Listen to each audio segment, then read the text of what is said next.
भारत में आने वाले उष्णकटिबंधीय चक्रवातों का विस्तृत वर्णन वर्णन करें। जो ट्रॉपिकल साइक्लोन्स आते हैं भारत में, उनका वर्णन करना है। और ट्रॉपिकल साइक्लोन होता है कि थोड़ा सा थ्योरी आप समझेंगे इसको। आपको पता है पृथ्वी घूर्णन कर रही है लगातार, ठीक है, अपने अक्ष पर भी और सूर्य के चारों तरफ भी। तो यहाँ पर जो पृथ्वी घूर्णन कर रही है उस गति से मतलब है। और दूसरी बात मैंने आपको बताई है कॉन्सेप्चुअल जो कोर्स है उसमें, वीडियो में, कि जो वायु है उसकी दिशा हमेशा उच्च वायुदाब से निम्न वायुदाब की तरफ रहती है।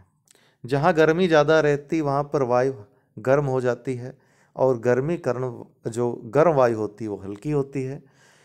हल्की वायु ऊपर उठती है अर्थात उसका आरोहण होता है, और इससे क्या होता है, वायु के आरोहण से ऊपर के क्षेत्र में जहाँ आरोहण हो रहा है वहाँ पर उच्च वायुदाब, और यहाँ पर वायु चूंकि ऊपर जा रही है, हल्की हो रही है, तो यहाँ पर क्या है, निम्न वायुदाब का विकास होता है। तो जहाँ पे गर्म जगह रहती है वहाँ पर निम्न वायुदाब का विकास हो जाता है। जब यहाँ निम्न वायुदाब का विकास होगा तो समुद्री सतह पर या कहीं पर अगर उच्च वायुदाब रहे तो वो वायु जो है उच्च वायुदाब से निम्न वायुदाब की तरफ चलती है। लेकिन चूंकि पृथ्वी घूम रही है तो घूमने के साथ ये भी क्या करती है, घूमने लगती है इस निम्न वायुदाब के क्षेत्र की तरफ। तो जितनी भी तरफ से हवाएं आती हैं क्या करती हैं, घूमने लगती हैं। इसी को हम क्या कहते हैं, चक्रवात कहते हैं। इसमें मैं एक थ्योरी आपको बता रहा हूँ, बहुत सारी चीज़ें, अन्य चीज़ें भी रहती हैं रासायनिक और भौतिक, उस पर हम बाद में चर्चा करेंगे, लेकिन एक सामान्य चीज़ मैं आपको बता रहा हूँ। तो चक्रवात, उष्णकटिबंधीय चक्रवात आने के लिए क्या क्या आपको जरूरी लग रहा है कि पहली बात तो गर्मी होनी चाहिए पर्याप्त। दूसरी बात कि वहाँ पर जलवाष्प होना चाहिए अर्थात वाष्पीकरण होना चाहिए अर्थात जल होना चाहिए। तो ऐसी सतह कहाँ मिलती है, हमें समुद्र मिलता है। तो समुद्र और स्थल पे जो तापमान का विषमता होती है, ताप की जो विषमता होती है, वह भी एक कारण है कि वहाँ पर निम्न वायुदाब और उच्च वायुदाब के केंद्र विकसित हो जाते हैं। और पृथ्वी जो कि घूर्णन कर रही है तो इसमें क्या होता है, चक्रवाती दशाएं उत्पन्न हो जाती हैं, ठीक है। उसी के बारे में हम पढ़ेंगे। तो उष्णकटिबंधीय चक्रवातों का या उष्ण चक्रवातों का उत्पत्ति केंद्र सामान्यतः 0 से 20 डिग्री अक्षांश के मध्य होता है। भारत के वृहत क्षेत्र में इन अक्षांशों का विस्तार होने के कारण यह उष्ण चक्रवात का भी क्षेत्र है। प्रायद्वीपीय भारत का पठार समुद्र के अंदर तक है, इसलिए स्थलीय वायुदाब व तापमान तथा समुद्री वायुदाब व तापमान अलग अलग विषमताओं के होते हैं। यही विषमता जो होती है यही कारण बनती है दाब प्रवणता की। यही अंतर वाताग्र व चक्रवात निर्माण का आधार बनते हैं। बाकी चीज़ें आपको बृहद पढ़नी है तो वो वीडियो जरूर देख लीजिए जो चक्रवात वाला मैंने बनाया है। भारत में आने वाले उस चक्रवात कौन कौन से हैं, एक तो उत्तरी कोरोमंडल के तटीय प्रदेश में जो आता है, दक्षिणी कोरोमंडल के जो तटीय प्रदेश में आते हैं, काठियावाड़ क्षेत्र में आते हैं, और आंतरिक क्षेत्र में आने वाले जो चक्रवात, जो सामान्य दशाएं कभी कभी उत्पन्न हो जाती हैं आकस्मिक, उस कारण जो चक्रवात बनते हैं, जो आप अपने रीजन में भी अक्सर देखते हो। उत्तरी कोरोमंडल तट में चक्रवात का आगमन मुख्यतः अप्रैल से जून के मध्य होता है। उड़ीसा व पश्चिम बंगाल के तटीय क्षेत्र में निम्न वायुदाब के केंद्र बनते हैं। क्यों बनते हैं मैंने आपको बताया। और समुद्र व स्थलीय वायु इस दिशा में चक्रवाती परिस्थितियां बनाती, क्योंकि निम्न वायुदाब विकसित होता है तो उच्च वायुदाब से निम्न वायुदाब की तरफ क्या होता है, वायु का आगमन होता है। लेकिन कोरियोलिस जो बल लगता है पृथ्वी घूर्णन कारण, वो वायु को घुमा देता है, इससे क्या होता है, चक्रवात की स्थिति बन जाती है। दक्षिणी कोरोमंडल के तटीय क्षेत्र में अक्टूबर नवंबर में चक्रवात का आगमन होता है। इसका आगमन तब होता है जब मानसूनी हवाएं बंगाल की खाड़ी को छोड़ चुकी होती हैं। भारत के आंतरिक भागों में दो प्रकार के चक्रवात आते हैं। प्रथम चक्रवात मानसून के पहले आता है, यह पूर्वी भारत में आता है। इसका निम्न वायुदाब या निम्न भार केंद्र पश्चिम बंगाल के आंतरिक भाग में होता है। दूसरे प्रकार का आंतरिक चक्रवात दक्षिण पश्चिमी मानसूनी वर्षा के साथ आता है। इस प्रकार के चक्रवातों से उड़ीसा, छत्तीसगढ़, मध्य प्रदेश होते हुए हिमाचल प्रदेश तक इसका आगमन होता है। निष्कर्षतः भारत में आने वाले चक्रवातों की स्थिति अनिश्चित होती है, क्योंकि इसकी उत्पत्ति की प्रक्रिया अलग अलग है। यही अनिश्चितता आपदा प्रबंधन की सबसे बड़ी बाधा होती है। यही कारण है कि आपदा प्रबंधन के लिए ज़्यादा हमें तैयारी करनी पड़ती है और करने की जरूरत रहती है। भारतीय उपमहाद्वीप के संदर्भ में सीमांत एवं सीमाओं के प्रमुख अंतरों को स्पष्ट करें। देखिए, सीमांत और सीमा को अगर एक लाइन में स्पष्ट करना हो तो सीमा क्या होती है, जो हमारे द्वारा अर्थात कृत्रिम रूप से बनाई जाती है। दो देशों के मध्य सीमा या दो प्रदेशों के मध्य जो सीमा हो गई, जो खींच दी गई, जैसे मैकमोहन लाइन है, डूरंड लाइन है, ये कृत्रिम है, खींची गई कि ये यहाँ से यहाँ, ये यहाँ तक पाकिस्तान, यहाँ तक भारत। लेकिन कुछ सीमाएं ऐसी होती हैं जिनका निर्माण प्रकृति कर देती है। अर्थात जैसे पर्वत हो गया, हिमालय पर्वत है, ये भारत चाइना के मध्य क्या है, नेपाल के मध्य क्या है, सीमांत है ये। तो ये प्रकृतिजन्य जो होते हैं, जो सीमा पर स्थित दोनों देशों के मध्य संक्रमण के जो क्षेत्र होते हैं, जो किसी के नहीं होते, किसी काम के भी नहीं होते, केवल सुरक्षा के काम आते हैं, इनकी गणना कभी भी, इनको लेकर विवाद नहीं होते हैं दो देशों के मध्य, तो ये सीमांत कहलाते हैं। ठीक है, तो सीमांत ये संक्रमणीय क्षेत्र होते हैं। सीमांत की क्षेत्रीय व सीमाओं की रेखात्मक प्रकृति होती है, अर्थात सीमांत का एक क्षेत्र में विस्तार होता है, जैसे हिमालय का है। दूसरी ओर सीमा मात्र एक रेखा होती है। इसी कारण सीमांत को प्राकृतिक माना जाता है, जबकि सीमा कृत्रिम होती है। सीमांत बाह्य अभिविन्यास होते हैं, जबकि सीमाएं आंतरिक अभिविन्यास हैं। अर्थात सीमा ये बताती है कि इसके अंदर का जो क्षेत्र है वो किसी देश या जैसे भारत का है, लेकिन जो सीमांत हैं ये बाह्य अभिविन्यास होती हैं, इनका आंतरिक क्षेत्र से मतलब नहीं होता है। सीमांत प्रदेश बाहरी होने से उनकी मूल प्रवृत्ति अन्य क्षेत्रों से संबंधित होती है। जहाँ सीमांत क्षेत्रों के केंद्रीय शक्ति से भिन्न विचार विकसित हुए हैं, वहीं सीमाएं केंद्रीय शासन के कानून द्वारा नियंत्रित होती हैं। हिमालय पर कोई कानून नहीं लागू होता किसी का, या ऐसे क्षेत्र जो संक्रमणीय हैं, जिन पर कोई विवाद ही नहीं है, तो उन पर कोई कानून नहीं लागू होता है। ठीक है, लेकिन सीमा के अंदर जो क्षेत्र है, अर्थात सीमा के जो क्षेत्र हैं, उनमें हमारा कानून या किसी भी देश का जो जिस देश की सीमा है वो उस पर लागू होती है। सीमांत बाहरी शक्ति के रूप में, जबकि सीमा केंद्रीय शक्ति के रूप में होती है। सीमांत का सामरिक महत्व भी इसलिए है कि ये शत्रु को दूर रखता है, जैसे हिमालय है वो शत्रु को दूर रखता है ना।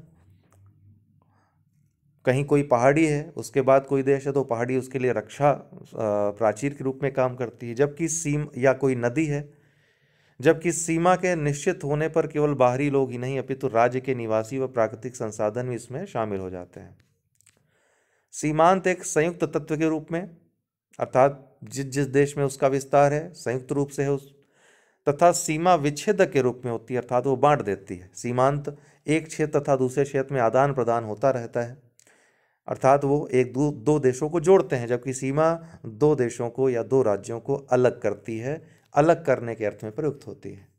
सीमांत का क्षेत्रीय विस्तार होने के कारण इसमें मानवीय साधन होते हैं तथा कुछ जनसंख्या भी यहाँ पर निवास करती है, जबकि सीमा मात्र रेखा होने के कारण न तो साधन हो सकती है न तो जनसंख्या हो सकती है। रेडजेल के अनुसार सीमांत वास्तविकता है, जबकि सीमा उसका संक्षिप्त स्वरूप मात्र है। तड़ित झंझा से क्या आशय है, इससे किस प्रकार के मौसमी परिवर्तन होते हैं। तड़ित झंझा ये समझ लीजिए, मैंने जो आपको कॉन्सेप्ट बताया कि जब बहुत गर्मी हो और बहुत तेज़ी से वाष्पीकरण हो तो क्या होगा, गर्म वायु और ज़्यादा मात्रा में बन रही है, बहुत तेज़ी से ऊपर जाएगी, अधिक गर्मी, अधिक वाष्पीकरण कारण। आर्द्रता रहेगी, आर्द्रताग्राही नाभिक रहेंगे क्योंकि वाष्पीकरण हो रहा है, तो इससे क्या होता है, संवहनी वर्षा होती है। और यह संवहनी वर्षा जब बहुत तीव्र गति से होती है तो उसी को हम तड़ित झंझा कहते हैं। तो तड़ित झंझा एक प्रकार का स्थानीय तूफान होता है, इसमें हवाएं नीचे से ऊपर की ओर तीव्र गति से चलती हैं। तड़ित झंझा में बिजली की चमक व बादलों की गरज के साथ थोड़े समय के लिए घनघोर वर्षा होती है, लेकिन तीव्र वर्षा ये होती है।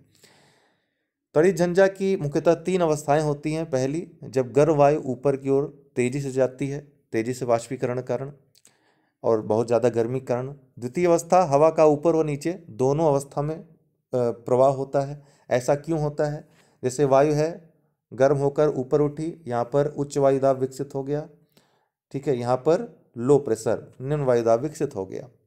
अब जब यहाँ पे लो प्रेशर है तो यहाँ कहीं हाई प्रेशर होगा, हाई प्रेशर से क्या होगा, वायु लो प्रेशर की तरफ आएगी, तो यहाँ क्या होगा, जब लो प्रेशर की ओर वायु आएगी तो फिर यहाँ पे गर्म होकर के वायु ऊपर उठेगी, तो इस तरह से एक चक्र बन जाएगा। ये हाई प्रेशर है, ये लो प्रेशर की ओर जाएगा, लो प्रेशर है, फिर यहाँ पे इस तरीके से ये पूरा चक्र बन जाता है। तो वायु बहुत तेज़ी से ऊपर, बहुत तेज़ी से नीचे आती है। तीसरी अवस्था में ऊपर की ठंडी वायु धरातल पर फैल जाती है। जो ऊपर की ठंडी वायु, जब बारिश हो जाती है, आपको पता है जब बारिश हो जाएगी, और ठंडी वायु क्या होती है, भारी होती है। गर्म वायु जहाँ हल्की होकर ऊपर उठती है, वहीं भारी वायु क्या होगी, चूंकि भारी है तो इसलिए वो नीचे आ जाती है गुरुत्वाकर्षण के कारण और नीचे बैठ जाती है। अंततः मौसम कहते हैं साफ हो गया है ना। तो ये तीसरी अवस्था होती है। तो ये तड़ित झंझा की अवस्थाएं हैं। तड़ित झंझा से मौसमी परिवर्तन क्या क्या होते हैं? तो तड़ित झंझा में कई संवहनी कोशिकाएं होती हैं।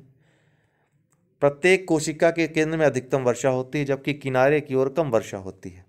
अतः तड़ित झंझा घनघोर व अल्पकालिक वर्षा के लिए उत्तरदायी है।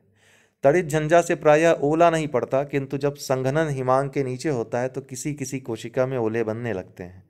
ओलों से जानवरों व फसलों को बहुत ज़्यादा क्षति होती है।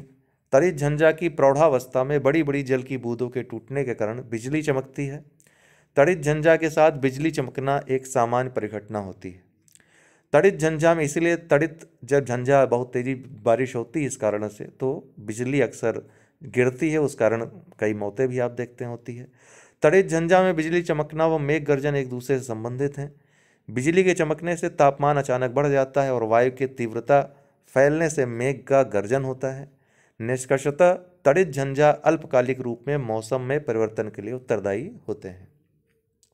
1857 की क्रांति के आलोचनात्मक मूल्यांकन करें। इसके पहले हमने महत्व देखा था, आलोचनात्मक मूल्यांकन इसमें कह रहा है। तो 1857 की क्रांति क्या है, इसमें क्या गुण दोष थे, इनका हमको आलोचनात्मक मूल्यांकन करना है। 1857 की क्रांति भारत की सरजमी पर विदेशी सत्ता के खिलाफ स्वाधीनता की पहली अलख थी। इस अलख के न सिर्फ कंपनी के शासन में आखिरी कील इस अलख ने ठोक दी, बल्कि सर्वोच्चता के नशे में चूर अंग्रेजों का वहम भी तोड़ दिया। कंपनी के शासन में आखिरी कील क्यों? क्योंकि इसके बाद जब जो 1958 का अधिनियम आया, कंपनी के शासन को यहाँ से खत्म कर दिया गया। यह क्रांति अनेक बिंदुओं से महत्वपूर्ण रही। जैसे भारतीयों के मन में नई प्रेरणा व उत्साह का प्रसार हुआ कि भविष्य में स्वाधीनता की प्राप्ति की जा सकती है, अंग्रेजों से लड़ा जा सकता है। लोगों को समझ आ गया कि अंग्रेजों से स्वाधीनता के लिए लंबी लड़ाई लड़नी है, अतः केवल विद्रोह को न अपनाकर सरकार से असहयोगात्मक रवैया अपनाना पड़ेगा, क्योंकि कंपनी शक्तिशाली है, आधुनिक हथियार हैं, वो दमन कर सकती है। ब्रिटिश सत्ता पर इसका असर ये पड़ा कि कंपनी का अस्तित्व खत्म कर दिया गया। भारतीयों को गोद लेने व राज्यों में व धार्मिक मामलों में हस्तक्षेप की नीति अहस्तक्षेप की नीति अपनाई गई। मतलब धार्मिक मामलों में हस्तक्षेप नहीं करेंगे भैया, अब चलो तुम्हारे। भारत में नए क्रांतिकारी तत्वों का उदय हुआ। उपर्युक्त सकारात्मक पहलुओं के बाद भी यह विद्रोह असफल रहा, क्योंकि अब यहाँ पे आलोचनात्मक मूल्यांकन में विद्रोह में निम्न मध्यम वर्गों का ही शामिल होना, हर वर्ग की यहाँ पर भागीदारी नहीं रही, जिसकी कमी बाद में गांधी जी ने दूर की, ग्रामीण भारत को मजबूत करके, उसमें चेतना जागृत करके। संगठन का अभाव था। अनेक रियासतों का कंपनी के पक्ष में रुख होना, जैसा कि अंग्रेज अधिकारी का कहना था कि सिंधिया भी शामिल हो गए होते तो हम भाग गए होते, अंग्रेजों को भारत छोड़ना पड़ जाता उस समय। सांप्रदायिकता, क्षेत्र विशेष तक सीमित। इसके बाद देखिए सांप्रदायिकता के बीच अंग्रेजों ने बोए, ठीक है, ताकि एकता न होने पाए, तो वहीं से फूट डालो राज करो की नीति भी जन्म लेती है। क्षेत्र विशेष तक इसका सीमित होना, ज़्यादातर उत्तर भारत, उत्तर प्रदेश के और अन्य जो क्षेत्र हैं उन्हीं के इलाके थे। दक्षिण भारत पूरी तरह से अछूता था। मध्य भारत में इतना ज़्यादा प्रसार नहीं था इसका। अच्छे शस्त्रों का अभाव था, ये कारण भी रहा एक दमन होने का जल्दी। निष्कर्षतः उपर्युक्त आलोचनाएं क्रांति के संदर्भ में न्यूनाधिक रूप से सत्य तो हैं, किंतु इस क्रांति के महत्व को नकारा नहीं जा सकता। इसने भारतीयों की सुषुप्तावस्था को तोड़कर उन्हें याद दिलाया कि ब्रिटिश भी हार सकते हैं, यकीन दिलाया कि ब्रिटिश भी हार सकते हैं, स्वतंत्रता उनसे छीनी जा सकती है। ठीक है, तो आज के लिए इतना ही। बहुत बहुत धन्यवाद।